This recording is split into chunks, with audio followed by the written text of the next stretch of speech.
Good morning, race fans. Welcome to the Mid-Ohio Sports Car Course. My name is Rob Howden. A little overcast but sunny Saturday morning here in Ohio as we get set to roll back in it once again with the drivers in the USF Juniors presented by Cooper Tires. The opening rung of the ladder system through the USF Pro Championships, leading, of course, to the NTT IndyCar Series with a stop through Indy next. 68 degrees here trackside. Weather is coming, but luckily for us, we should be done and dusted with our second race of the doubleheader here at Mid-Ohio by the time that weather does work its way through. Drivers rolling out here now. Qualifying set to go for race number 2. Big day yesterday for Nicholas Giafoni, the D-Force driver from Brazil, getting his 6th win of the year. And impressive for him to be able to pull away even a little bit more in the points championship. Again, those behind him wondering what they need to do to potentially stop this juggernaut and the move towards this championship and potentially the scholarship that would move him to USF 2000 next season. $220,000 plus up for grabs for the scholarship. Giafoni just keeps winning, though, with 2 more races set to go. A triple header at Road America in August, and then we'll wrap up at the end of that month at the Circuit of the Americas in Austin. They've got to shut him down if they want to try to battle for that championship when we get to Texas, because he is just on a roll right now. He has won at every one of the events so far this year. All 4 weekends, he has got at least 1 victory. Sebring, Barber, VIR, and now yesterday here at Mid-Ohio. So that's the driver they're chasing. Qualified on pole yesterday with a new track record. Drivers rolling out here again to get things underway. It was a good race behind Giafoni yesterday, although we will give a props to Ethan Barker, who challenged Giafoni for the race lead at one point over in turn 2. Giafoni overcooking it into the corner. Contact put Barker around.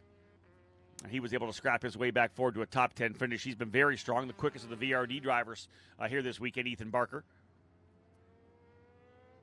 Second and third on the podium, Quinn Armstrong finishing second as he did to Giafoni. Both races at Barber Motorsports Park. Quinn Armstrong working his way back into the title contention as well. And then, of course, Jack Jeffers, who really took advantage of some of the chaos on the restart to be able to get himself back up into third after qualifying mid-pack.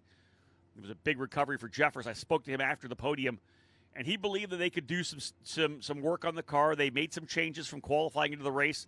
They were going in the right direction, he believed. We'll see when we get some times out here in qualifying whether or not they were able to go in the other direction again. Keep going. Keep improving those exclusive Autosport Tatis JR23s. Because, again, this seems to be like a D-Force weekend, as we saw at Barber Motorsports Park, both Giafoni and Armstrong very, very quick, as was Lucas Facuri and Brady Golan as well. Number of drivers already in the pit lane, so you have to figure they're probably going out on the racetrack with the tires they ran in yesterday's race. That known quantity of the way the car was at the end of that 20-lapper. Make adjustments, go back out in those tires, get a feel for the track. Because the track's a bit different. The ARCA Menard Series ran their race here yesterday, so we put some more rubber down. Come back in, make another adjustment, put on some fresh Coopers, and we'll go to work. 20 minutes of green flag racing, or running here within a 40-minute window. So we have 40 minutes to get the time in, but if we go green to checker with a 20-minute run, that'll be it for qualifying. Get a little Saturday morning action here for you on USF Pro TV. We say hello to those of you tuning in here on the YouTube channel or on the USF Pro Championships app. You may be trackside here at Mid-Ohio in the campground, watching here on the broadcast as well. There's a couple of D-Force drivers right there. The 17 of Facuri and the 18 of Brady Goal, and the Brazilian and the Texan working their way through turn 12, the carousel here at Mid-Ohio. We had a fantastic autograph session yesterday. Obviously very interesting. We're here on this NASCAR weekend with the Truck Series and the ARCA Menard Series. But, man, lineup to get a chance to meet these young drivers. A couple of fans coming in with some Cooper tires. They had some used rubber the guys were signing. It was a really fun autograph session. And, again, always a great opportunity to meet the future stars of the NTT IndyCar Series. Because remember, these drivers essentially – in kind of a single-A baseball program, maybe even a little less than that, because obviously they have to go through USF 2000, Pro 2000, Indy Next before they get there. So kind of like minor league baseball here for the drivers in USF Juniors. but very talented, man. We have such a strong group of juniors there this year. Second year for this program. Of course, last year with the old Ligier race car, now the brand new Tatis JR23, essentially a slowed down version, if you will, of the USF 2000 car. Same tires, same wings, same basic race car itself, different brakes, different dampers. Of course, have a restrictor on the engine as well, dialing it down to about 150 horsepower. Reliability on these engines fantastic from Logan Knapp, Steve Knapp, everybody at Elite Engines. Time starting to come in finally here. Giafoni on top of the 130.8, well off the fast time. So again, wait for them to dial things in, get the tires up to speed once they get back out on the racetrack. A number of drivers have gone into pit lane, as you had seen. Great shot here of the keyhole, the famed keyhole here at Mid-Ohio. It's an uphill run, shortens the braking zone into a right-hander downhill off camber corner. Such a challenging racetrack, and that particular part of the track is so crucial because, of course, that leads to this straightaway right here, all the way down through the kink of turn number 3, down into the best passing opportunity at the racetrack, turn 4, downhill, to a longer braking zone in the downhill, a shorter braking zone in the uphill. Of course, the actually elevation change allows you to brake later and shorter as you're going uphill.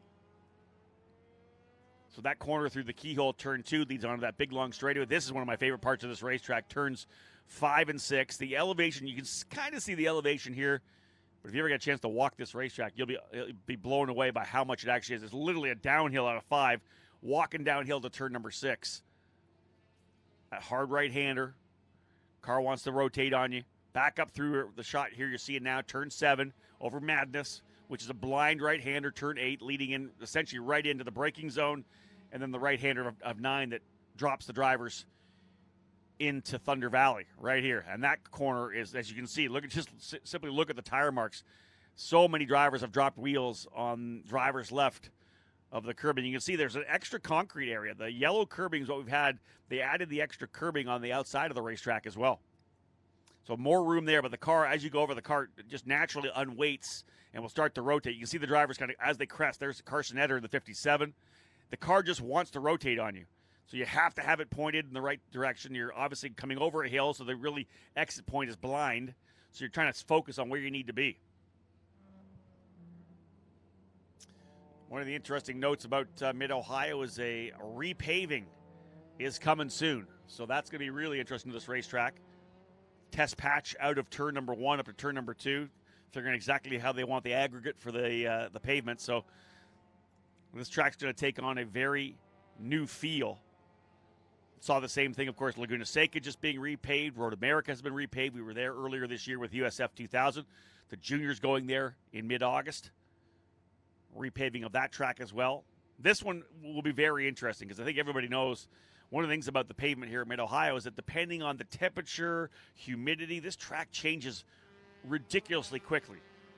Even cloud cover will change the track, just the way that the asphalt is. John Phippen, the voice of Mid-Ohio, calls it diabolical in the rain, which is very true. So once they put this new pavement down, really the characteristics of Mid-Ohio are going to change greatly. Everybody's going to have to throw their setup books essentially out the window, start from fresh. All right, let's have a look at some lap times here. We are closing in on, I believe, the halfway point. Yeah, 11 minutes still to go. Ethan Ho has now gone to the top of the charts with a 129.690. Joey Branson now second. Jack Jefferson third. Hudson Schwartz in fourth. And Nicholas Giafoni rounds out the top 5. Max Taylor sixth. Eric Schouten in seventh. Carson Etter, Jimmy Lockhart, and Ethan Barker round out the top 10. Quinn Armstrong still down in 11th. Giovanni Cabrera 12th. Brady Golan and Lucas Facuri rounding out the 14 drivers in the field. But again, just 2 or 3, 4 laps in the books. So still a long way to go. We'll see drivers pop to the top here quickly.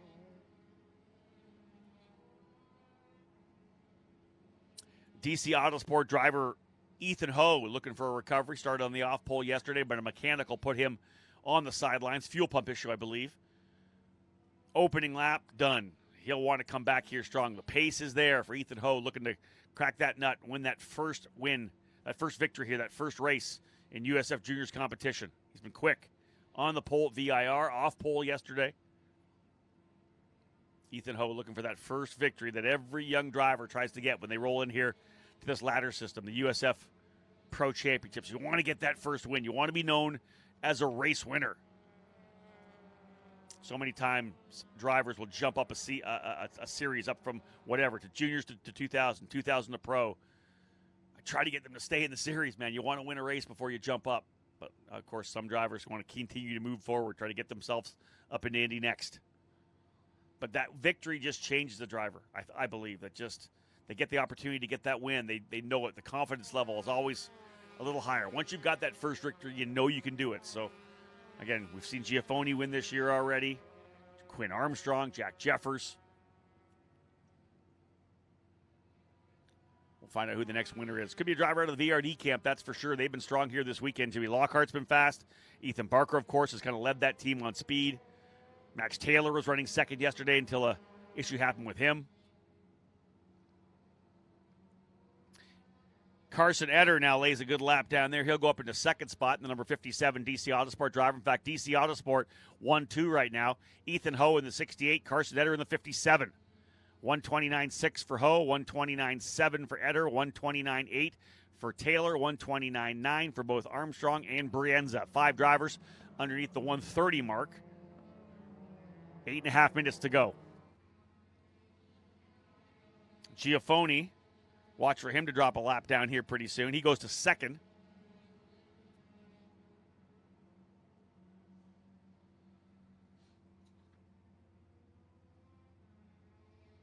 Watch for us to get rolling at about 11:15 later on this morning as we get our second race of the doubleheader rolling here. Again, the weather is coming in, potentially at 1 o'clock. I think 1:30 kind of arrival if it does happen.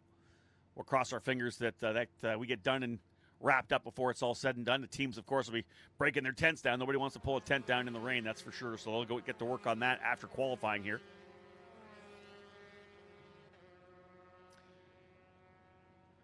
The USF Pro Championship circus keeps going 3 weekends in a row. Last weekend, of course, here at Mid-Ohio for USF 2000 and USF Pro.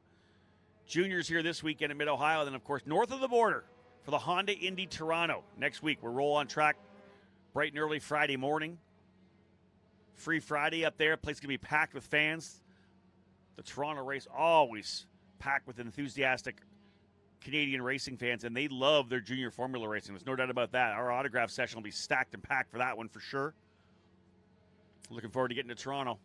Matt Clark for sure as well, the young Canadian driver who lives just outside of Toronto in Milton, Ontario. Looking forward to a big weekend at the home race. He was there last year as a USF Juniors driver, but as a fan, kind of hung out, enjoyed himself with the D-Force crew. We interviewed him last year actually on the USF Pro Championships TV in one of our pre-shows, and he was just talking about how excited he was to be able to race in 2023. Well, it's here. This is his week. So much going on for Matt Clark in Toronto. Got a big event happening on Thursday night. Of course, hit the track first thing Friday morning. Be a big one for him and his sponsors and everybody supporting young Matt Clark. All right, let's have a look at the times here. We're getting lower to the end here now. The D-Force driver, or the exclusive Autosport drivers, I said they were looking to find more speed. 6 minutes to go, and they are a 1-2 right now. Joey Brienza and Jack Jeffers first and second. A 128.3 for Brienza, 128.5 right now for Jeffers. Giafoni sits third. Hudson Schwartz in fourth. Ethan Barker in fifth. Ethan Ho, Max Taylor, Jimmy Lockhart, Quinn Armstrong, and Carson Etter rounding out the top 10.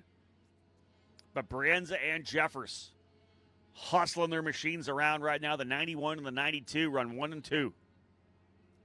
But still a long way to go in the session, as we know. We are still less than 6 minutes remaining. Fuel burning off on these cars. The lighter they get, the quicker they are. And we know the consistency of the Coopers. They will hold through to the end. Giafoni now to the top of the charts. Not surprisingly, a 127.9. 4/10 quicker than Brienza. Wow, he was 3/10 quicker yesterday when he set a new track record.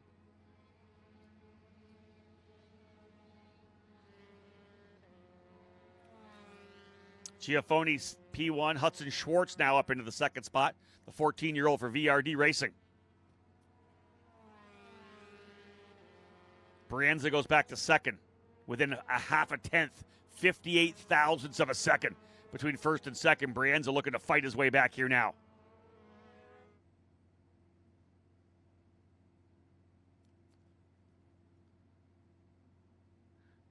Giafoni, Brienza, Schwartz, Jeffers, and Armstrong, your current top 5. Ooh, I talked about how easy it was to drop a wheel. You can see the dust. Somebody on the left side of the exit curbing out of turn number 9 into Thunder Valley. Up through turn 11 here, blind left-hander, top of the hill coming out of Thunder Valley. Through 12, this is 13, final corner on the racetrack. Lead you onto the front straight. Time winding down. Still Giafoni up top by only 0.05. Brienza's there. Schwartz, Jeffers, and Armstrong. Top 8 drivers separated by less than a second.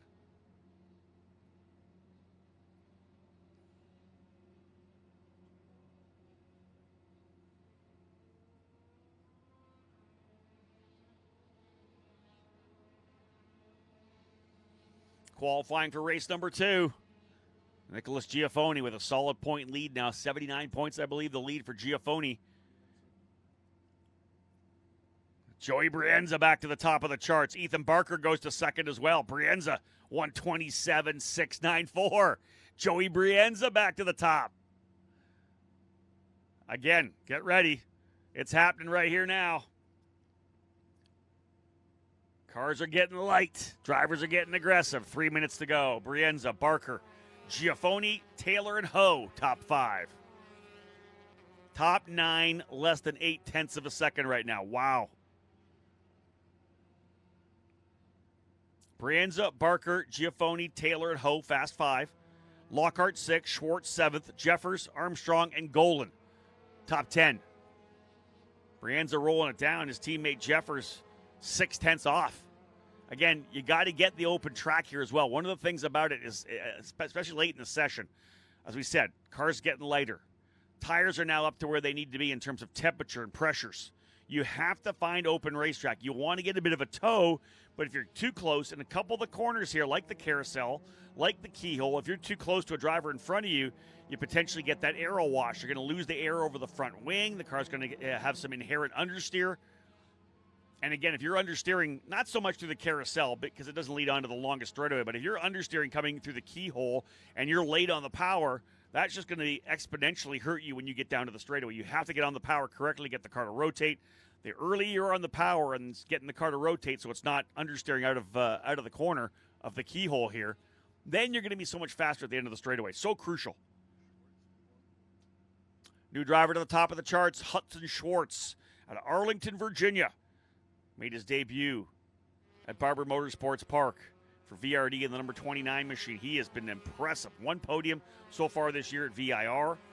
But look at this kid right now, P1, 127.647. Started the season off running for the Rollison Performance Group in the Supercarts USA Winter Series karting program in the X30 Junior category. And here's this kid now looking so strong here in USF Juniors. Schwartz, Jeffers, Brienza. Jeffers has improved up. Remember, he was 0.6 back. 300ths off right now. Jeffers in second. Brienza in third spot. 4th, Barker. 5th, Lockhart. Giafoni's back in 7th. Pole yesterday, 7th right now. I talk about the level of competition and racecraft. Man, we've got great drivers in juniors this year. What a great field. And listen, the beauty of this is we're going to see these talented drivers for the next 3, 4, 5 years. That's the beauty about it. They're going to go to USF 2000. They're going to go to Pro. Continue to develop. Continue to get better. Giafoni, not to be denied. Back to the top. I love it. 127.2. Jack Jeffers, let's see if he lays a lap down as we're coming to the end of this one. He does. 127.1. Less than a minute to go. Again, no alternate timeline. We're not running the IndyCar timing, so they're not finishing in Thunder Valley. You've got to bring it back to the checkered flag. Right at start finish here out of turn 13. So all the drivers on the racetrack right now, you'll see here, will likely get the checkered flag this time by. It's Jeffers, Giafoni, Schwartz, Barker, and Brienza. Who's got the magic lap here at the end? There's Ho coming through turn number 6. I believe that's either Schouten or Cabrera coming down through as well. Jack Jeffers on top, 127.122. Salvaged the day yesterday. Tough qualifying, but ended up P3 as he continues to try to push Giafoni for a potential championship lead. Giafoni looks good, but Jeffers and Armstrong, 2 drivers coming at him. Look at these Drivers powering through. Oh, that's a big slide. That is 4 wheels off for Joey Brienza coming through turn number 9. He was hustling the car around. That's talking about going for it. Quinn Armstrong now to P1. The D-Force driver goes to P1. Quinn Armstrong. Across the line to cap it off. Who's going to go to the top? Hudson Schwartz, 127.0. Do we have any more drivers on flyers, or is that it? Checkered flag has flown. One driver already into pit lane. Another driver coming out of turn number 12 through 13. Right now it's Hudson Schwartz on top. I think that may be it. If it is, it's going to be Hudson Schwartz with his first career USF Pro Championships pole position for VRD. And I'll throw this out here. As they run, all 4 teams in the paddock have a driver in the top 4. Again, I talk about the quality of the drivers. The quality of the teams are amazing. Hudson Schwartz, P1, by 9 thousandths of a second over Quinn Armstrong. The top 4 drivers separated by less than 9 hundredths of a second. Hudson Schwartz, 127.041. Quinn Armstrong, second. Ethan Ho, third. Jack Jeffers, fourth. Giafone back in 5th. So it's VRD, D-Force, DC Autosport, Exclusive Autosport, separated by 9 hundredths of a second. Schwartz, what an impressive run for the 14-year-old. 127.041 for the driver out of Arlington, Virginia. Wow. 9 thousandths quicker than Quinn Armstrong, 36 thousandths quicker than Ethan Ho, 81 thousandths quicker than Jack Jeffers. Giafone almost 2 tenths back. Ethan Barker in 6th. Lucas Facuri in 7th. Joey Brienza in 8th. Jimmy Lockhart 9th.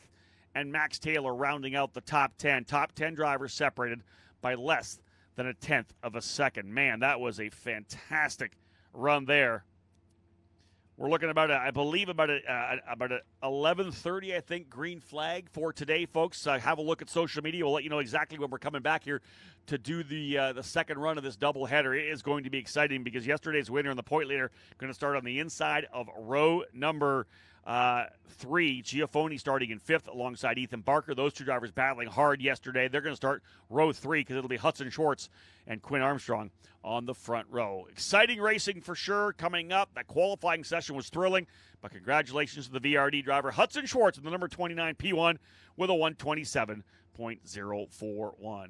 We'll wrap up this day before the noon hour, folks. Make sure to come back and join us here on USF Pro TV. Round number 2 of this event here at the Mid-Ohio Sports Car Course. We'll roll off with Hudson Schwartz leading him to the green. Thank you so much for tuning in here on USF Pro TV. We do appreciate it. Have a fantastic morning. On behalf of Anderson Promotions and Cooper Tires, my name's Rob Howden. Bye for now.